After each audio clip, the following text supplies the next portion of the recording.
Good morning everyone and welcome back to our channel. Ayan mga boss, panoorin po natin ngayon mga boss itong mga congressman na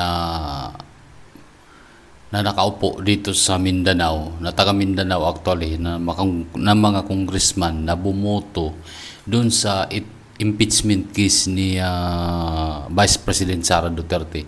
Kasi marami kasing mga issue to kung bakit parang taga Mindanao, ayan, si Vice President Sara Duterte pinagkanulo nila. So meron kasi tayong kasabihan mga boss na when money talks, everybody listen. Ayan, totoo pa kaya ito mga boss? At ngayon alamin natin kung sino-sino yung mga congressman na pumabor na bumoto doon sa impeachment case ni Sara Duterte, na kahit sabihin natin na hindi unconstitutional ayon sa Supreme Court. So ngayon natin mga boss, isa-isahin natin at pakinggan kung sino-sino yung mga congressman na to na parte ng Mindanao. Ayan, mga boss, panoorin natin itong vlog ni Marbs TV. Ayan, pahiram muna Marbs TV at alamin po natin. Mindanao representatives who voted yes to impeach Vice President Sara Duterte. Region 9, Zamboanga Peninsula. Roberto Uy Jr., 1st District, Zamboanga del Norte, Glona Labad-Labad. 2nd District, Zamboanga del Norte, Adrian Amatok. 3rd District, Zamboanga del Norte, Wilter Palma. 1st District, Zamboanga Sibugay, Antonieta Yudela. 2nd District, Zamboanga Sibugay, Divina Grace U. 1st District, Zamboanga del Sur, Manuel Jose Dalipe. 2nd District, Zamboanga Sibugay. Region 10, Northern Mindanao, Jose Manuel Alba. 1st District, Bukidnon, Jonathan Keith Flores. 2nd District, Bukidnon, Larny Roque. 4th District, Bukidnon, Jordan Jesus Romualdo. Lone District, Camiguin, Celso Regencia. Lone District, Iligan City, Jason Almonte. 1st District, Misamis Occidental, Sancho Fernando Uaminal. 2nd District, Misamis Occidental, Bambi Emano. 2nd District, Misamis Oriental, Lord Dansuan. 1st District, Cagayan de Oro City, Region 11, Davao Region, John Tracy Cagas.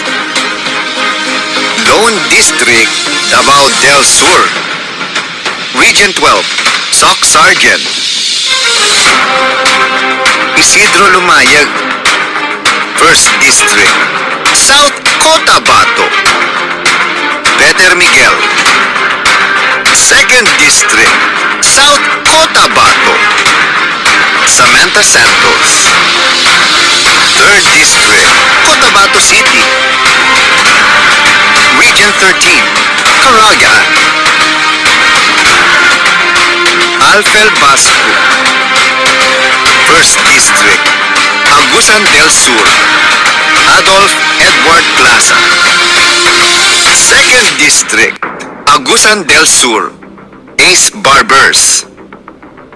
2nd District, Surigao del Norte, Romeo Momo. 1st District, Surigao del Sur, Johnny Pimentel. 2nd District, Surigao del Sur, Jose Aquino II. Lone District, Butuan City, Bangsamoro Autonomous Regions,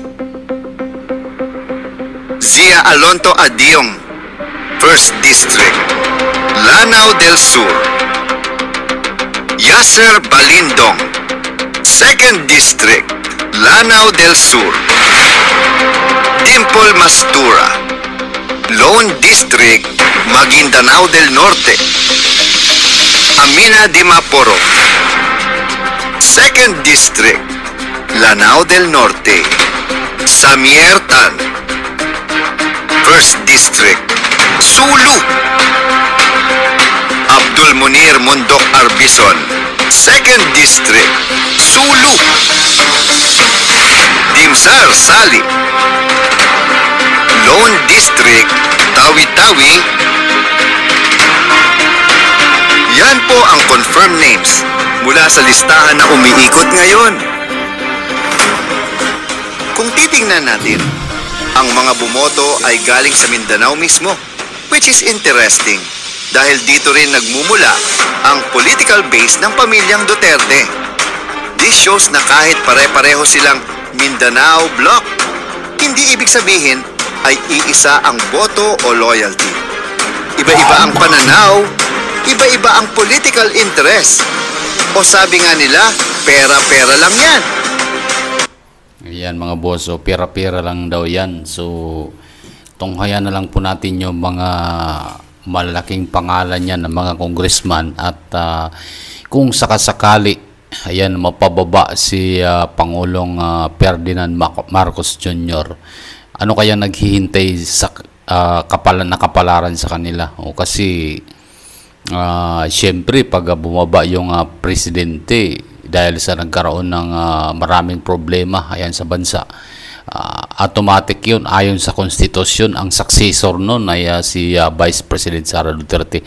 So ngayon ito yung mga tinitingnan ngayon mga boss kung ano ang mangyayari dun sa mga congressman na bumoto na pabor doon sa impeachment case ni Sara Duterte, na kung tutuusin mga boss, so itong confidential fund na kinakaso nila, ang motibo talaga noon, ang naratibo nila ay gusto lang tanggalin ayan si Vice President Sara Duterte kasi actually clear naman po siya sa kuha at confidential po yun, confidential fund na binigay ni Pangulong Ferdinand Marcos kay Vice President Sara Duterte at yun pala ay patibong lang. So talagang kaabang-abang itong mangyayari dyan kapag bumaliktad ang sinasabi pa nila na bumaliktad ang mundo.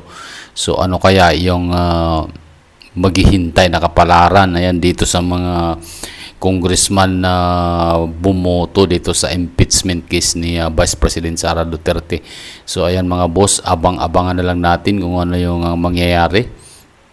So yun ang sinasabi na sabi pa nila na when money talks daw, everybody listen. So titingnan na lang natin mga boss kung ano yung mangyayari ayan sa mga darating na araw. So kaya mga boss, ano yung opinion nyo dito? At sa mga hindi pa natin subscriber dyan, ayan, please pakipindot naman yung subscribe button dyan sa baba. Ayan, maraming salamat at hanggang sa muli.